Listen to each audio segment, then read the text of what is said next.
God, we seek your blessing this day. We seek your word, your spirit. Move among us. Open our hearts to you. Help us all to hear the word you have for us this day. One of the realities in studying the Bible is that sometimes context is everything. What I mean is, despite what you might otherwise hear, the plain text doesn't always tell the whole story, or at least not the story as powerfully as the words want us to hear it. Sometimes the words themselves are enough. See the promises of the prophets that God will care for us and imagine the future with hope, or the commandment to love one another and love our neighbors as ourselves. There's no context that changes the meaning of those words, but sometimes we need the context behind the text in order to fully grasp what the story is telling us. One example of this is our gospel text today. On the face of it, it's already a simple story. Already anything but a simple story. After all, stories with the long-winded John's version of Jesus really are. Contained in this pericope, this small passage, are images of food and water, images that connect to real, tangible things, such as water from a well and the food the disciples brought back with them, with more spiritual things, the water of life and the food of salvation. Add in the questions about just what Jesus meant when he says, not really their husband, or the fact that the woman becomes one of the Bible's first evangelists. She runs to tell her friends about the Jesus she has seen and what it's meant to her. What an example to us. You get a rich, deep text. The text that could be preached in 100 different ways faithfully. This morning I want to focus on the way in this text barriers are broken down. Not because it's the deepest part of the text, I'm not sure such a phrase belongs to this story, but because it is the part that spoke to me this week. To do so, we want to go back to the context. The meeting between Jesus and the woman at the well is one that should never have happened. To begin with, the conversation between a man and a woman was not, with no one else around, was not something that typically happened or was smiled upon, at least not outside of marriage. After all, such conversations could lead to questions. It shouldn't have happened. And then, the woman is, in all likelihood, a bit of an outcast herself. Which is probably why she's going to the well in the hottest part of the day. She wanted to go when nobody else was around. But on top of it all, she is a Samaritan. The short version is this. Due to a wide variety of factors, including a disagreement about about the importance of Jerusalem and the Second Temple, Jews and Samaritans do not get along. Even though they're like cousins, even though they both trace their ancestry back to Abraham and to Jacob and the people of Israel, even though they both lived in the Holy Land in Jesus' day in territories right next to one another, they couldn't get along. And for a Jewish person to associate with a Samaritan was a major taboo. There was supposed to be a figurative wall between them, a border that neither one could cross. But Jesus is not a big fan of walls. And so he sits with the woman at the well. He engages with her. He debates with her theological topics. He gives her a long sermon full of confusing imagery because that's just what the Johannine Jesus does. In other words, he treats her like a fellow human being, fully worthy of his attention and respect. And because it's John's Jesus, we can imagine he did this all on purpose, because that's also what the Johannine Jesus does. It shouldn't be a big deal. It shouldn't be a major thing that Jesus simply treated some other person with respect.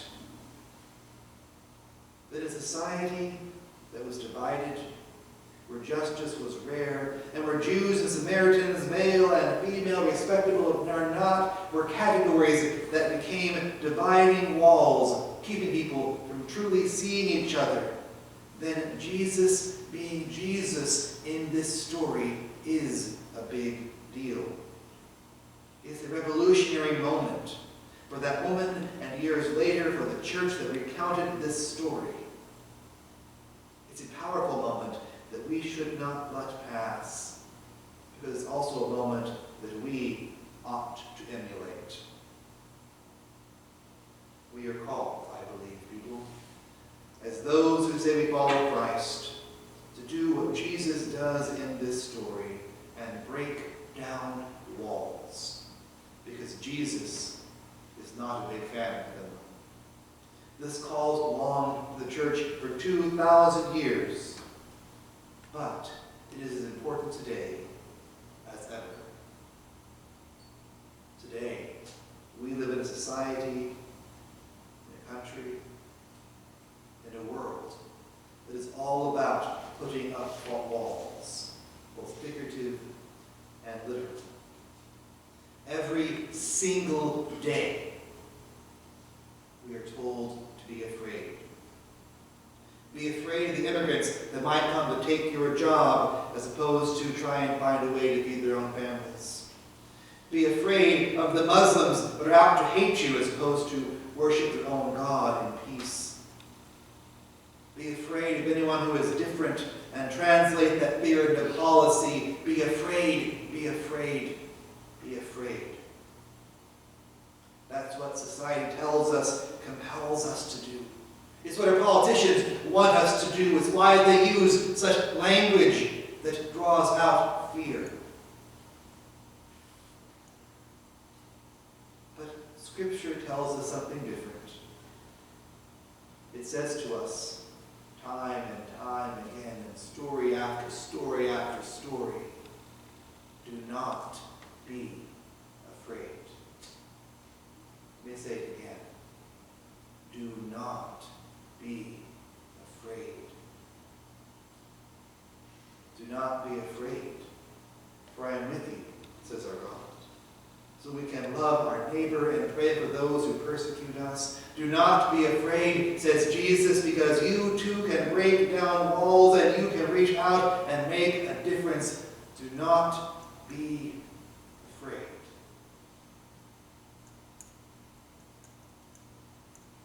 When I was in seminary, I had the opportunity to travel with a class to the Mexican-Arizona border for a trip.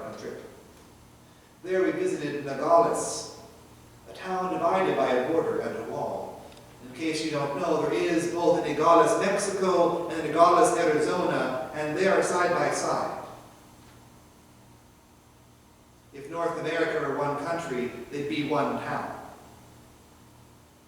But they're two. There is a wall in the middle of the town, a wall that keeps neighbors from entering the other Nogales, from being able to see each other, shop from one another, or do anything else that two towns that literally are mere feet apart might otherwise do. And the people there don't like it. They don't like that wall. A local artist drew something that I have never forgotten. He drew this when I was in seminary, so we're looking, this is 2006. It's still out today. They drew a picture, and the words in the picture said this: walls on their sides become bridges. Walls on their sides become bridges. We live in a society and a country full of walls, full of people that want to make us afraid so we can erect barriers and make it us and them. I believe that fervently we are called to be people who knock those walls down and make them bridges. We are called to be people who make bridges between us and the Hispanic and immigrant community. Understand what's going on and not to be afraid. To know the statistics that state that most jobs that people are coming over here to take are jobs that aren't being taken. The story, I wish I thought of the story for this exact second. I would have got details of a call that went out, an open call to hire people that couldn't be filled. It was farm working job, field picking job. And there weren't enough Americans who wished to take the job, to fill it. We're called to be people who bridge the gap between us and those we have been led to fear. To see and realize that they too are people beloved by God, beloved by Christ. And to build bridges. There are lots of ways to do this. We can begin by simply understanding, by educating ourselves what's going on and refusing to give in to the stereotypes that would demonize other people.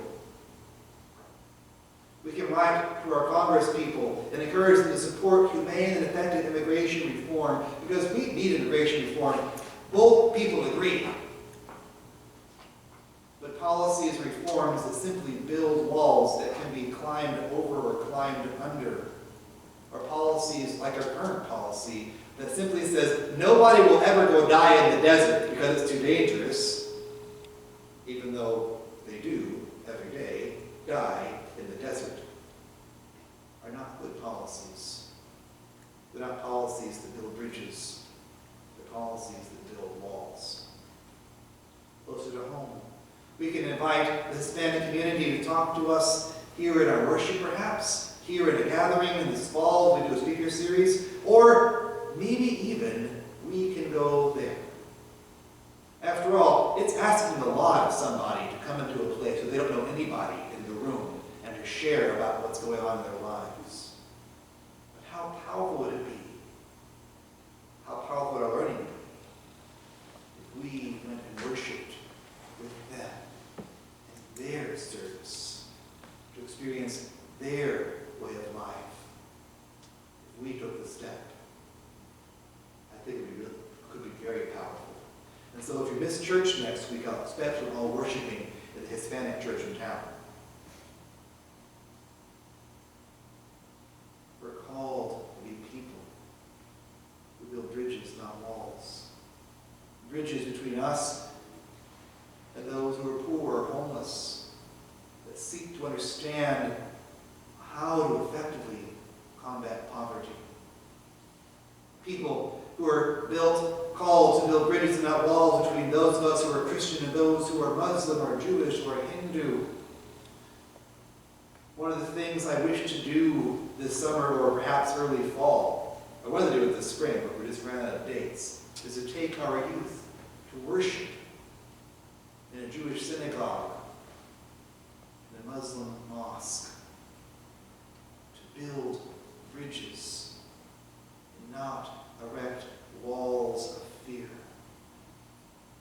to seek out understanding and respect, and to understand that all of us, Jew or Greek, male or female, slave or free, Christian or Muslim, United States citizen or illegal immigrant, are people made by our Creator, loved by our Creator, and all of us are people we are called to love and respect and care for, with no exceptions.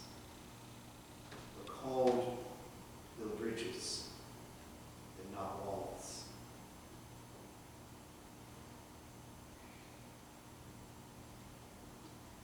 Understanding context is vital for understanding the stories of the Bible. Context helps us to see the nuance and how that nuance can change the story. Our context is clear. We live in a society that is seeking to divide us into us and them. And I believe we as Christians are called to oppose that dichotomy.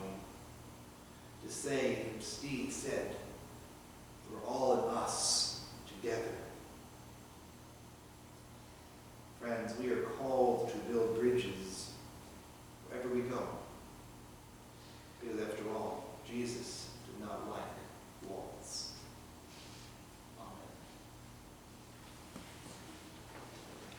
Amen.